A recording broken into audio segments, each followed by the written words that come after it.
Nabi melarang bid'ah. Apa perbedaan pengertian bid'ah menurut ahlus sunnah dengan bukan ahlus sunnah? Serta apa contoh bid'ah di zaman Nabi? Ada larangan bid'ah, tetapi juga ada anjuran bid'ah. Bid'ah yang dilarang itu bid'ah yang sesat. Bid'ah yang tidak sesat justru dianjurkan. Di satu sisi Rasulullah SAW bersabda, kullu bid'atin dhalalah. Semua bid'ah adalah sesat. Semua bid'ah. Ini konteksnya tahdzir, mengingatkan. Orang itu kalau mengingatkan biasanya memang diperberat narasi bahasanya itu. Contohnya bagaimana? Ini bahasa sehari-hari.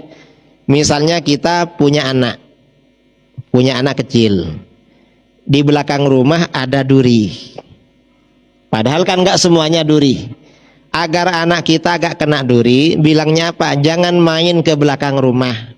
Di belakang itu duri semua. Padahal durinya hanya beberapa aja. Cuma karena mengingatkan, anak kita ini anak kecil, belum ngerti apa-apa, dibilang duri semua. Dan itu gak bohong itu. Mengapa gak bohong? Ini namanya kalau di dalam bahasa Arab, dalam bahasa ilmu mantek, itu kul tapi kul kulli. Kul itu semua, tapi maksudnya sebagian. Bukan kulliyah, bukan semuanya secara total itu. Nah, hadis kullu bid'atin dhalalah, semua bid'ah adalah sesat.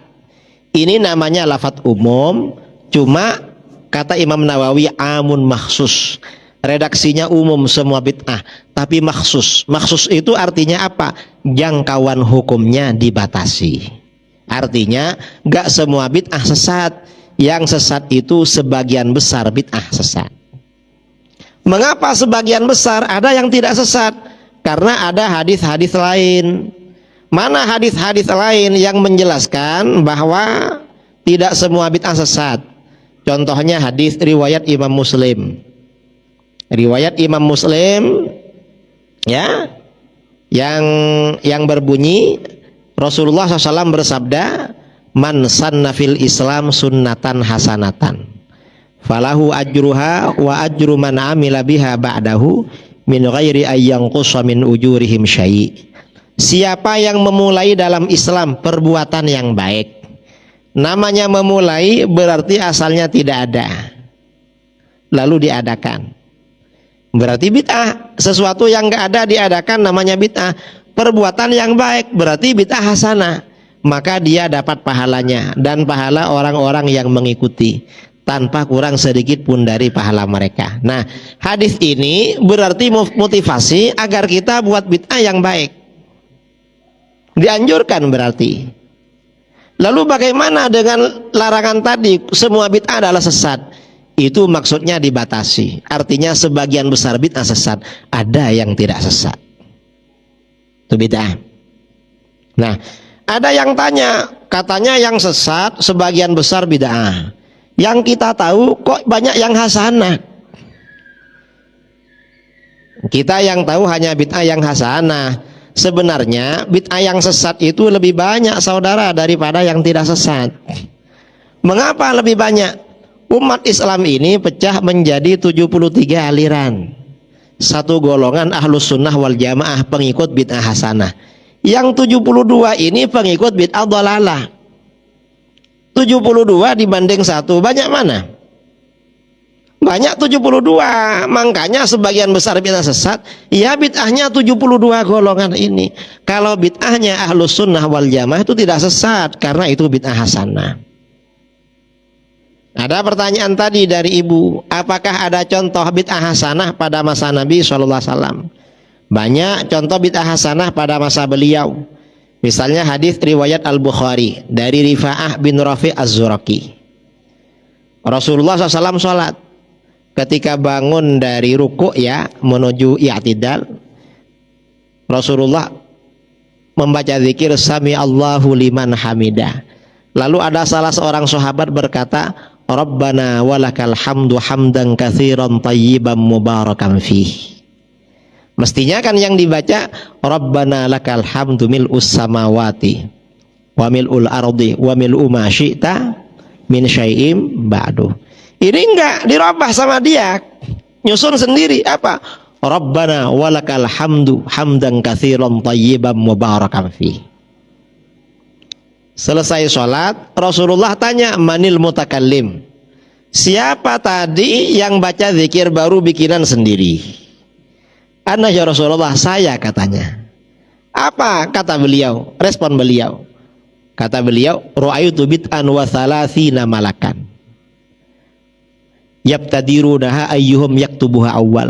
Aku melihat 30 malaikat lebih yang memperebutkan kalimat itu. Siapa yang pertama kali mencatat pahalanya? Nah, bid'ah hasanah kayak gitu yang memperebutkan malaikatnya lebih 30 itu. Padahal bid'ah hasanah.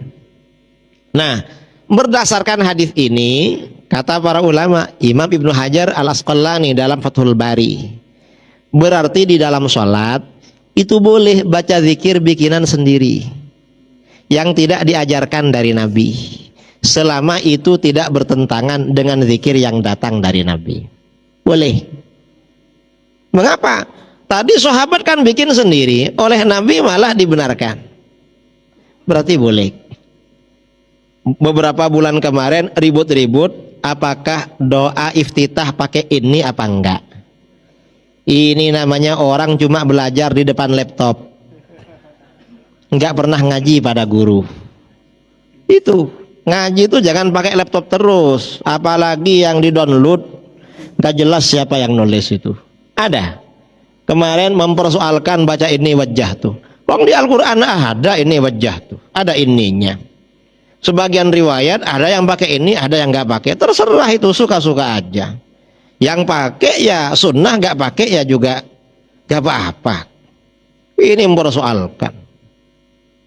Ini sahabat ini bukan cuma ini yang dibikin, satu baris malah bikin semua, nggak apa-apa. Oleh Rasulullah nggak ditegur, apalagi cuma ini. Ini yang pertama ya. Yang kedua, berdasarkan hadis ini kata para ulama, boleh mengeraskan bacaan zikir dalam sholat asal nggak mengganggu jamaah sebelahnya. Mengeraskan itu artinya apa? Jamaah sebelahnya sampai dengar tuh gak apa-apa. Misalnya karena was-was, ya, baca tahiyat at-tahiyatul mubarakatus shalawatut thayyibatu lillah, gak apa-apa, tetangganya dengar. Cuma yang sunnah memang israr, yang sunnah itu lirih, cukup didengar sendiri. Seandainya keras gak apa-apa, asal gak mengganggu. Yang mengganggu bagaimana? Kalau sampai teriak-teriak at-tahiyatul, lah kalau begitu mengganggu namanya itu. Karena terkejut, imamnya terkejut juga itu, dikira demo itu. Itu namanya tashwish. Ya kalau cuma nyaring dikit-dikit gak apa-apa itu, gak apa-apa. Ini namanya bid'ah hasanah pada masa Rasulullah SAW. Banyak sebenarnya dalil-dalil bid'ah hasanah. Biasanya kalau disampaikan sama Wahabi, Wahabi nanti jawab, itu kan bikin yang baru ketika Rasulullah masih ada. Kalau Rasulullah sudah wafat, gak boleh bikin yang baru. Nanti Wahabi kita tanya, yang bilang begitu siapa? Kamu apa Rasulullah? Saya, katanya. Ya berarti kamu yang bikin ajaran sendiri. Rasulullah gak bilang begitu. Coba setelah Rasulullah wafat gak boleh bikin yang baru, Rasulullah pasti mengingatkan, awas ya, nanti kalau saya sudah gak ada jangan bikin lagi. Karena gak boleh. Rasulullah gak pernah bilang begitu. Malah Rasulullah memberikan kaidah, man sanna fil Islam sunnatan hasanatan. Siapa yang memulai dalam Islam sunnah yang baik, perbuatan yang baik. Dan ini juga yang perlu kita ingatkan. Ada amalan-amalan kita dianggap bid'ah hasanah, padahal kadang bukan bid'ah, itu amalan sunnah. Cuma kita gak tahu dalilnya. Karena oleh Wahabi dibilang bid'ah, lalu kita jawab, oh bid'ah hasanah, padahal sunnah. Yang Wahabi gak tahu, kita gak tahu juga itu. Tapi ya gak apa-apa lah dibilang bid'ah hasanah. Yang penting gak sesat itu.